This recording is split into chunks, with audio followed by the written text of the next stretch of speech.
Section 4.1 talks about a different way of measuring angles. It's called radian measure. Okay, so for the radian measure of some angle theta, theta equals a divided by r radians, where a is equal to the arc length and r is equal to the radius. So here's the arc length here. So if you take a divide by the radius, you get the equivalent angle of theta in radians as opposed to degrees. Now, if we consider a full circle, you know that the circumference of a full circle is 2 pi r, and so that would be the arc length. So the whole entire circle would be the arc length.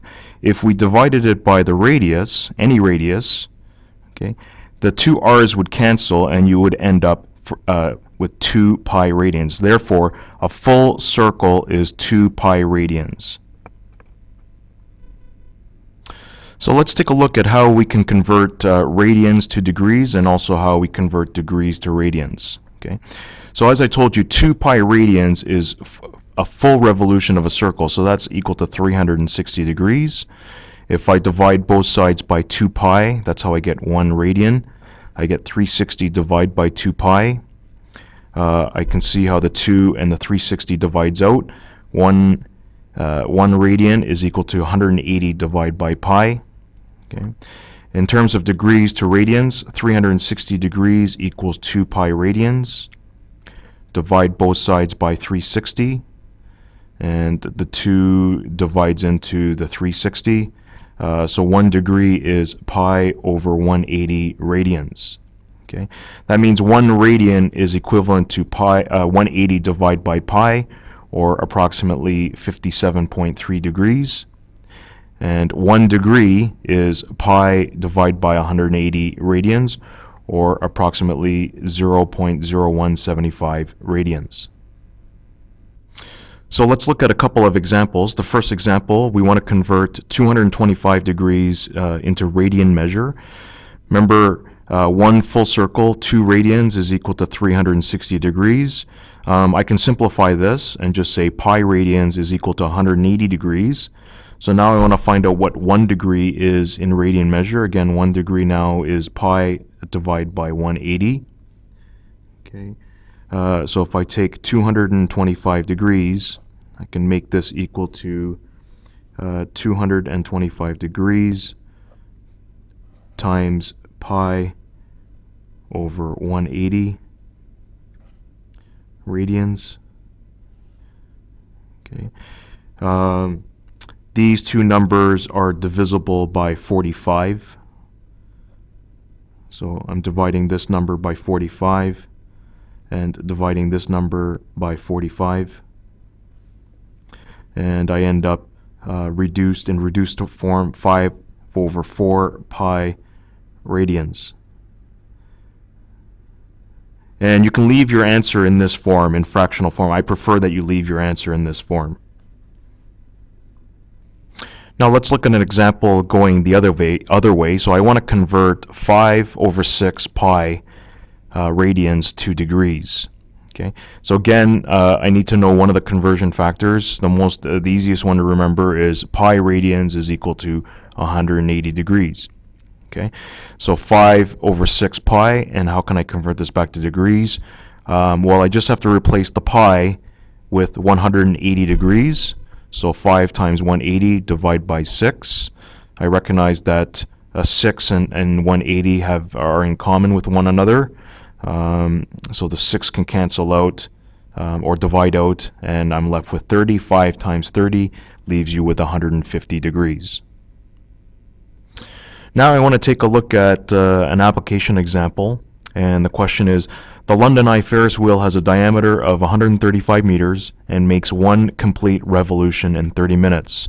And what you're asked to find is part A, determine the angular velocity in radians per second, and part B, how far has a rider traveled at 10 minutes into the ride.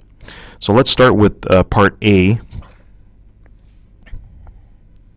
I want to do a conversion, so I want to convert 30 minutes into seconds.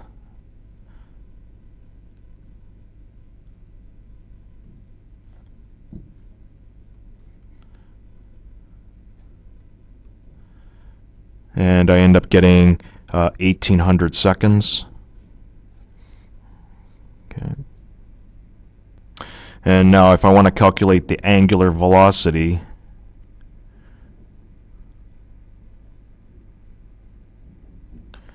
it is now equal to, so one revolution, remember, is 2 pi radians, and it's going to do this in 1800 seconds. And you get, if I reduce the fractions, I'm going to end up with pi over 900 radians per second.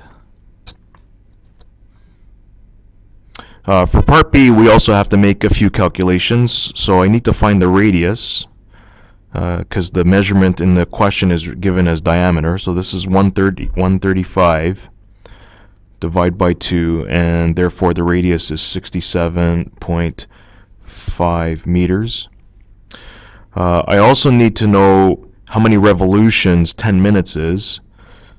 So number of revolutions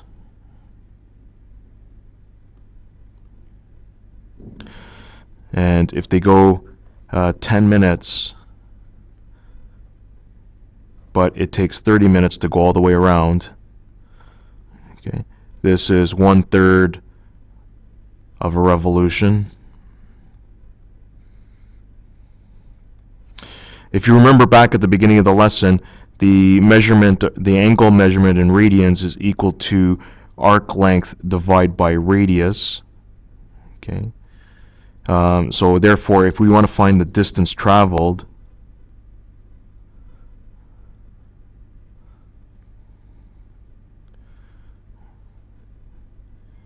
the distance traveled is acting like arc length, okay, and we're only going 1/3 around.